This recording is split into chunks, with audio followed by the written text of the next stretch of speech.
dari kegelapan di luar kendali kita, Al-Falaq, ke kegelapan batin An-Nas. Kini perjalanan itu sampai pada sumber cahaya, pada surat yang menjadi inti keimanan, yaitu surat Al-Ikhlas.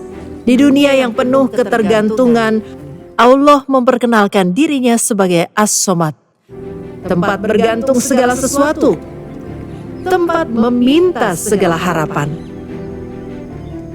Setiap hari manusia bersandar pada pekerjaan, cinta, dan pengakuan dari sesama, berharap semua itu bisa membuatnya merasa utuh.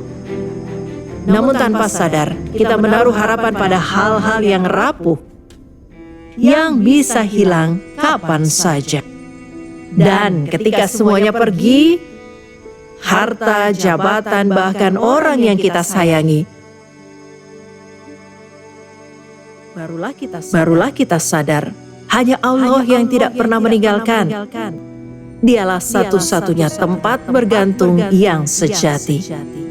Surat ini mengajarkan makna keikhlasan yang tertinggi, bahwa kebahagiaan sejati bukanlah terletak pada memiliki segalanya, melainkan pada rasa cukup bersama Allah. Saat hati benar-benar yakin bahwa segala yang kita miliki hanyalah titipan, kita akan tenang menghadapi kehilangan. Karena kita tahu Allah bisa mengambil dan memberikan kembali kapanpun Dia kehendaki. Ayat ini memutus semua bentuk keterikatan palsu, bahwa Allah tidak bergantung, tidak dilahirkan, tidak melahirkan, dan tiada yang setara dengannya.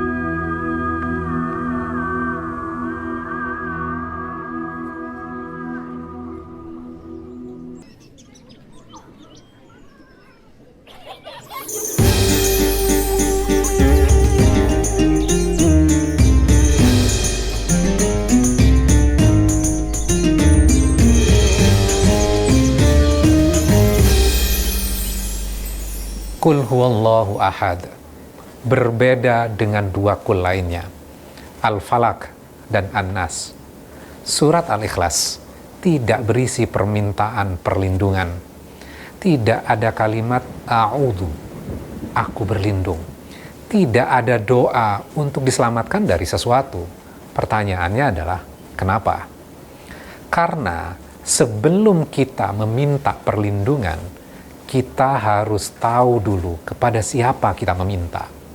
Surat Al-Ikhlas adalah pondasi doa. Ia bukan permintaan, tapi pengantar. Ia mengenalkan kita kepada zat yang menjadi tujuan setiap doa. Kadang kita bertanya, kenapa Allah biarkan kita kecewa dalam hidup kita?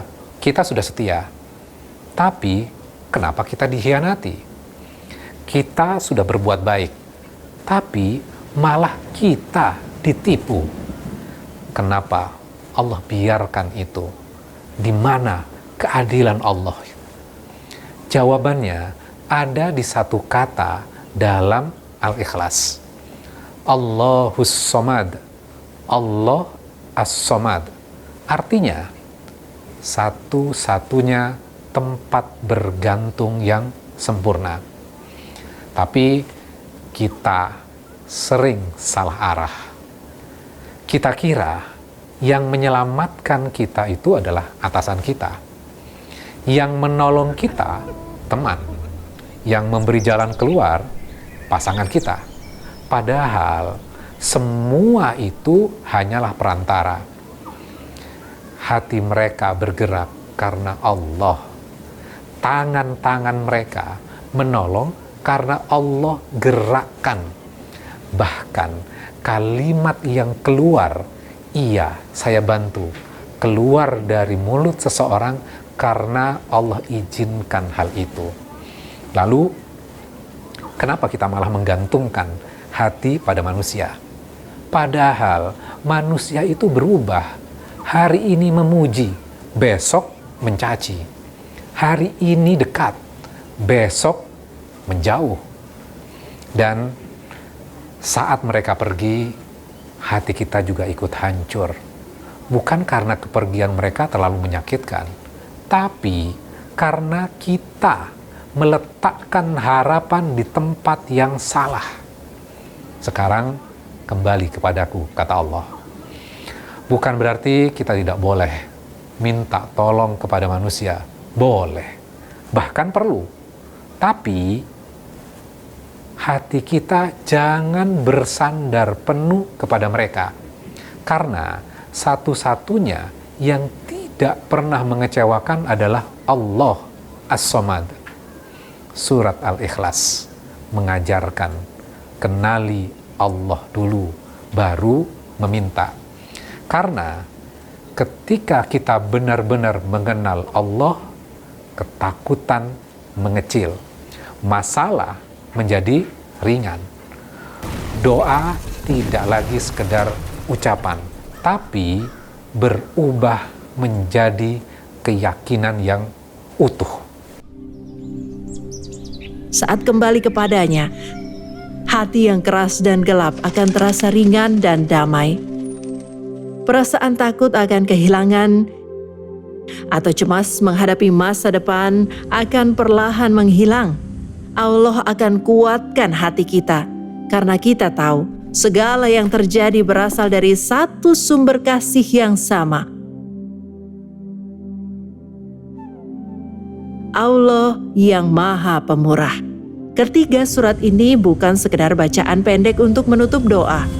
Ia adalah perjalanan jiwa dari gelapnya kejahatan dunia luar menuju kekosongan hati, lalu berakhir pada cahaya keesaan Allah.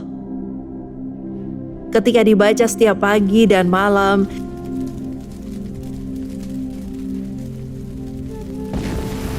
ia menjadi pagar tidak terlihat yang melindungi kita dari iri hati, dari gelap, dari bisikan, bahkan dari hawa nafsu diri kita sendiri. Ketika kita benar-benar memahami maknanya, kita akan menyadari bahwa tidak ada perlindungan yang lebih kuat selain kembali kepada Allah yang Maha Esa. Cahaya di dalam hati kita itu selalu ada, kadang redup, kadang tertutup. Bagi siapapun yang tetap berdoa dan berharap padanya, tidak akan selamanya tenggelam dalam gelap. Karena fajar akan datang membawa kedamaian darinya. Di bulan suci penuh cahaya, kita berkumpul buka cerita tentang perjuangan para rasul, membawa amanah kebenaran yang terjaga.